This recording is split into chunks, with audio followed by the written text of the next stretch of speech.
Grace of God.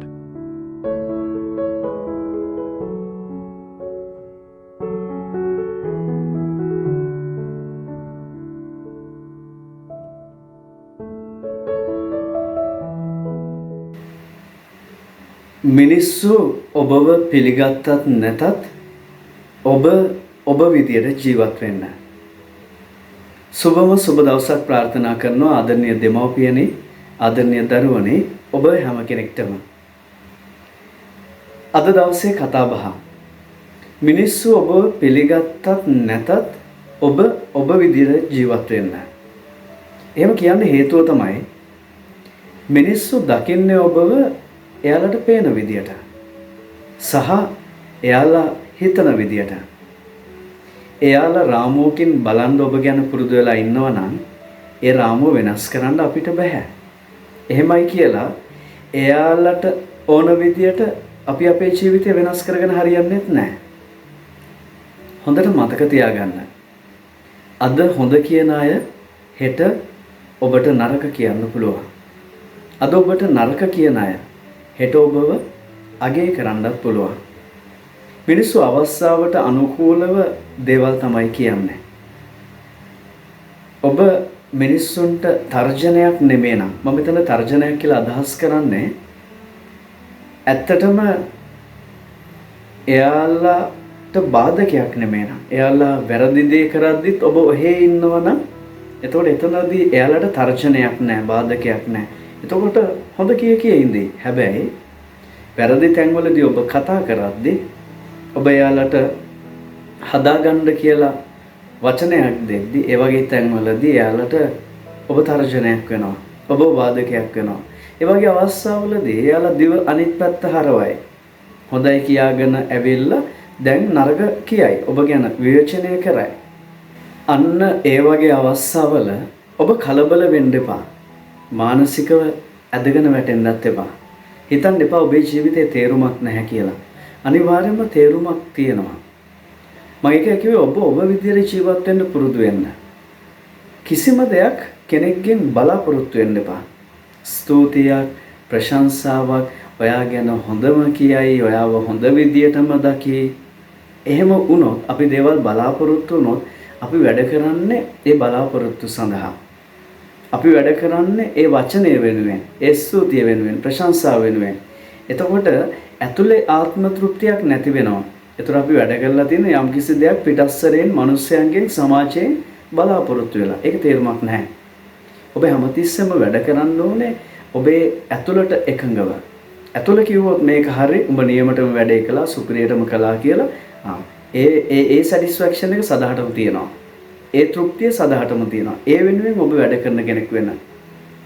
පියතුමෙක් විදියට mason වල වැඩ කරද්දී, ආයතන වල වැඩ කරද්දී, පාසල් වල වැඩ කරද්දී නොයෙකුත් අවස්ථාවන් මට හම්බ වෙලා තියෙනවා. ඒ හැම තැනකදීම මම මගේ හිතට දෙන දෙයක් සහ මම මිනිස්සුන්ට ඍජුව කියන දෙයක් තමයි මම වැඩ කරන්නේ මගේ හිතට එකඟව. කාවත් සතුටු කරන්න නෙමෙයි. හැබැයි මම දන්නවා මම හිතට එකඟව හරි දේ කරද්දී බහුතරයක් හැමෝම වගේ සතුටු වෙනවා. නමුත් මම කෙලින් කතා කරන තැන්වලදී මම වැරද්දට විරුද්ධ වෙන තැන්වලදී මේක වැරදි කියලා කෙලින් කියද්දී සමහරක් අයට රිදෙනවා. සමහරක් අය තර්ජන එල්ල කරනවා. සමහරක් අය දන්නේම නැතුව මගේ තරහකාරයෝ වෙලත් ඇති. ඒක කරන්න දෙයක් නැහැ. ජේසුට මේ ලෝකේ තරහකාරයෝ බිහි වුණේ ජේසු වැරදි හින්දාද? නැහැ. ඒ පුද්ගලයෝ වැරදි හින්දා. එයාලා දැකපු කෝණේ වැරදි හින්දා. එයාලගේ මාන්නේ වැරදි හින්දා. එයාලා නොයෙකුත් ප්‍රතිපත්තිවල හිටපු හින්දා. ඒගොල්ලෝ දැකපු කෝණේ බලන්න පුරුදු වෙලා තිබ්බ කෝණේ වැරදි වෙනස් හින්දා. එතකොට ජේසු වෙනස් වුණේ නැහැ. ජේසුට ආවේනිකව හෘද සාක්ෂියට එකඟව දෙවියන් එක්ක කෙලින් ගමන ගියා. ඔබ ඒ වගේ මිනිස්සෙක් වෙන්න. ඔබ අදහන ආගම ධර්මය මොකක් වුණා? ධර්මයට එකඟව ඔබ ජීවත් වෙන්න. ධර්මයේ රකින කෙනෙක් විදිහට ජීවත් වෙන්න. හැම ධර්මයක් තුලින්ම කියන්නේ යහපත කරන්න. හරි දේ කරන්න. එහෙමනම් ඔබ හරි දේ කරන කෙනෙක් විදිහට බය වෙන්න ඕනේ නැහැ. ඔබ කරගෙන යන දේවල් ඒ විදිහටම කරගෙන යන්න. මිනිස්සු නොයෙකුත් විදිහේ චරිත සහතික දෙයි කලින් කලට ඒව ගැන ලොකුවට වද වෙන්න ඕනේ නැහැ. ඔබට හොඳ චරිත සහතිකයක් දෙන්න. ඔබනේ දන්නේ ඔබ කවුද කියලා. වෙන කවුද දන්නේ? අනිත් අයට ඔබව කවුද කියලා හරියටම කියන්න බෑ. එයාලා විනිශ්චයන් දෙන්නේ, එයාලා දේවල් කියන්නේ පිටතින් දකින පෙනෙන ස්වરૂපය අනුව. නමුත් ඇත්තටම ඔබව කවුද කියලා දන්නේ ඔබ තමයි. ඔබ විතරයි. නේද?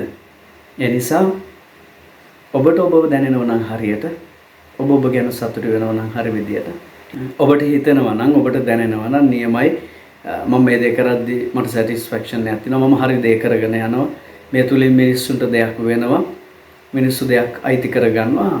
ඒක තමයි ඔබේ තෘප්තිය වෙන්න ඕනේ. ඒ නිසා දේවල් බලාපොරොත්තු නොවි මිනිස්සු වෙනුවෙන් දේවල් කරන්න. මොකද ඔබ මාව මේ ලෝකයට එවලා තියෙන්නේ සැලැස්මක් පිට. ඒ සැලැස්ම තමයි අනිත් කෙනෙක්ට සහනයක් වෙන එක. අනිත් කෙනෙක්ට සැනසීමක් වෙන එක.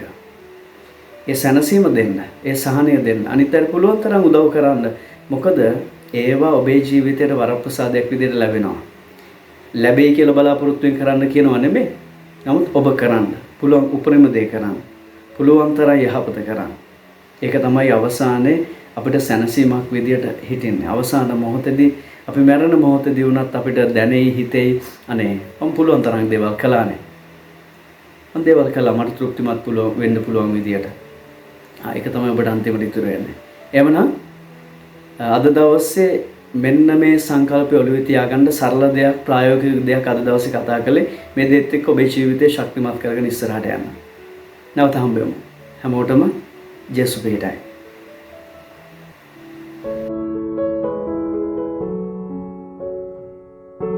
We are the Grace of God team.